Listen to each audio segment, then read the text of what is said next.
तो आ गए, आप देख सकते हैं चिराग पासवान यहाँ पे आ चुके हैं। चिराग पासवान का एंट्री हो गया है और आप लोग देख सकते हैं कि वो मंच पे चढ़ गए, मंच पे चढ़ गए और जस्ट उनके बगल में दिलीप कुमार है।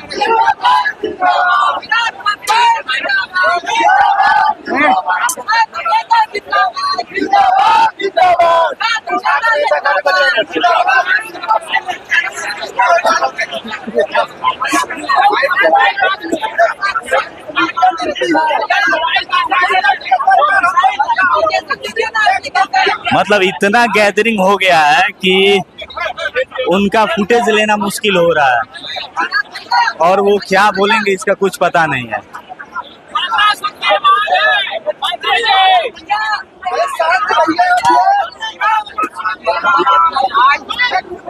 चिराग भैया जिंदाबाद, जिंदाबाद।